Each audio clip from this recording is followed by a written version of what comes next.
हाय, आपके साथ मैं हूँ Surabhi Sharma. India TV YouTube channel subscribe करिए, बेल आइकन दबाएं। यूपी में 75 जिले हैं, लेकिन जिला गाजियाबाद इस वक्त सियासी साजिश का एपिसेंटर बना हुआ है। सरकार को बदनाम करने की हर साजिश के तार गाजियाबाद से जुड़ रहे हैं। आज यूपी की सबसे बड़ी हेडलाइन गाजियाबाद से ही आई। ट्विटर पर सरकार को बदनाम करने के मामले में भी गाजियाबाद हेडलाइन बना। जिला गाजियाबाद का चुनावी सियासत में रोल अचानक इतना इंपॉर्टेंट क्यों हो गया, ये समझिए। यूपी में हर कांड की कहानी का केंद्र देखिए। जी हां, जिला गाजियाबाद। गाजियाबाद दिल्ली से लगा है। गाजियाबाद पश्चिमी यूपी का हिस्सा है। आइए नक्शे पर देखिए। धर्म परिवर्तन का मामला तो गाजियाबाद, कोई उम्मीद पहलवान तो गाजियाबाद, ट्विटर की जंग तो मामला गाजियाबाद, मुस्लिम परिवार का मर्डर तो गाजियाबाद। ये वेस्टर्न यूपी को फिर से गरमाने की साजिश है। सियासत संगीन है। इसकी ताजा तस्वीर जिला गाजियाबाद से आई है। गाजियाबाद के लोनी से आई है। ये सामान्य क्राइम कथा नहीं है।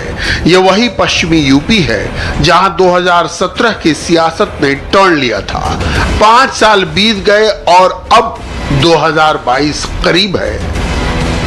लोनी में एक ही परिवार के 4 लोगों को बदमाशों ने गोली मारी। 3 की मौत हो गई, एक की हालत गंभीर है। मरने वाले का नाम रहीसुद्दीन है। साथ में 2 बेटे हैं। रहीसुद्दीन के घर में एक महिला की हालत गंभीर है। रहीसुद्दीन कपड़ों के कारोबारी थे।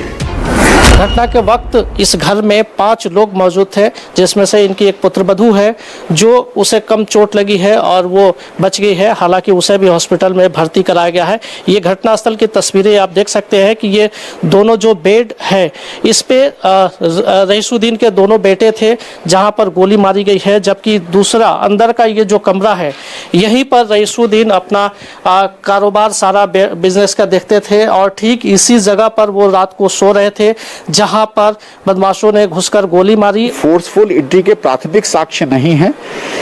सभी संभव आयामों पर, सभी संभव एंगल्स पर हम लोग पूछताछ करेंगे और कुछ शुरुआती जो महत्वपूर्ण क्लूज मिले हैं, जिन्हें अभी शेयर करना मुनासिब नहीं है, हम उस पर काम कर रहे हैं और बहुत जल्दी आश्वस्त हैं कि घटना का अनावरण कर लिया जाएगा। कितने लोगों के घर में घुसने और गोली चलाए जाने, कितनी संख्या में गोली चलाए जाने, इसके बारे में, संख्या के बारे में अभी कोई स्पष्ट रूप से पूछताछ का कंसिडरेशन चल रहा है। अभी हमारी एक बार बातचीत हो जाए, जो लाइव मेंबर घर पे हैं उनसे पूछताछ होने पर बहुत सारी चीजें हाथ में आएंगी। अभी हम उनसे पूछताछ कर रहे हैं, हमारी टीम पूछताछ कर रही है और जो भी वस्तुस्थिति सामने आएगी हम आपको शेयर करेंगे। मगर मसला मुकदमा एक नहीं है। इसे समझेंगे तो राजनीति समझ में आएगी। खेल 2021 का नहीं 2022 का चल रहा है। पश्चिमी उत्तर प्रदेश को गरमाने की साजिश बहुत गहरी है। मुकदमा ट्विटर का भी चल रहा है।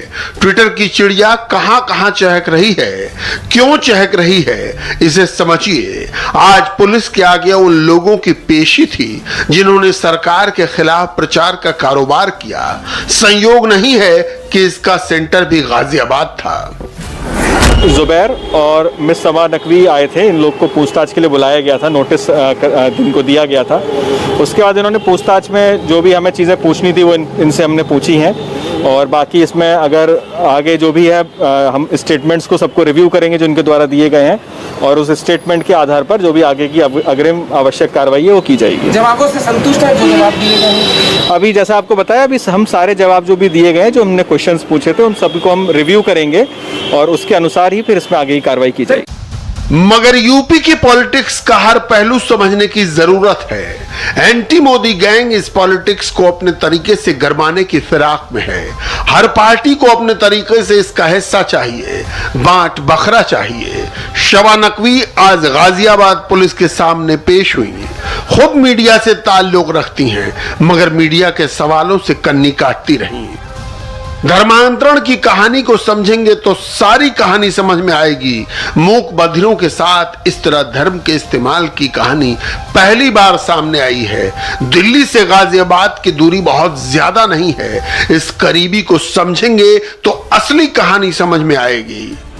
इरफान ख्वाजा खान एक इंटरप्रेटर है जो कि दिल्ली में ministry of social justice and empowerment के अंदर एक डिपार्टमेंट है department of empowerment of persons with disabilities, उसके अंदर इंटरप्रेटर का कार्य करता है और इस कारण ही इसकी मूक एंड बधिर लोगों के बीच बहुत अच्छी पकड़ है। इरफान खान मूक बधिर को इस्लाम का ज्ञान देता है और गैर धर्म की बुराइयां बताता है तथा तरह तरह के प्रलोभन देकर इस्लाम धर्म को अपनाने हेतु तैयार करता है।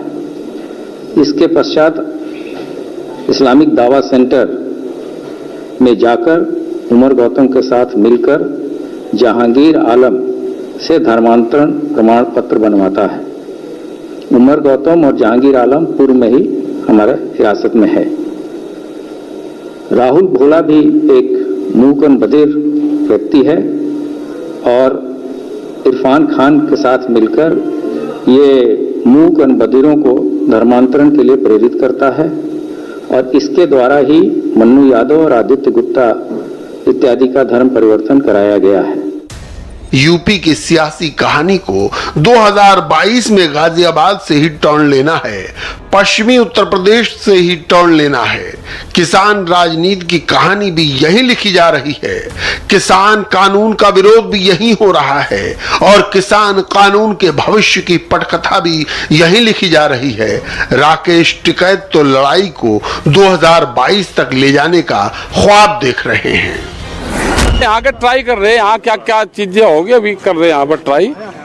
हाँ, सहारनपुर से ट्रैक्टर क्रांति यात्रा, किसान क्रांति यात्रा आप लोगों ने निकाली है। कल शाम को ट्रैक्टर्स पहुंचे भी हैं, तो आगे की रणनीति आप लोगों की क्या है?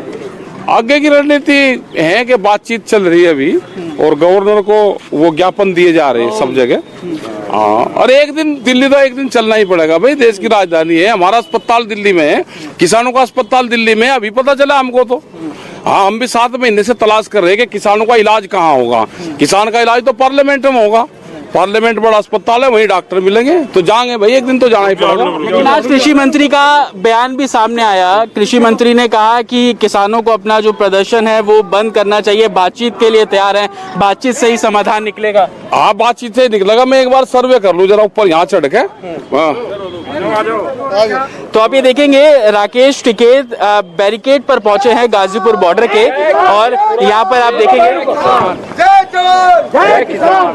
बैरिकेड जो है वो यहाँ से देखा जा रहा है। उनका कहना है कि संसद से ही समाधान निकलेगा। और आप ये देखेंगे कि ट्रैक्टर पे, ट्रॉली पे चढ़कर यहाँ से जो बैरिकेड है वो यहाँ पर देखा जा रहा है। मतलब ऐसे ही दिखते हैं जो बैरिकेडिंग होते हैं। ये यहाँ पे ये सारा पूरा पत्थर और ये सब लगे हुए हैं पूरा ये। हाँ।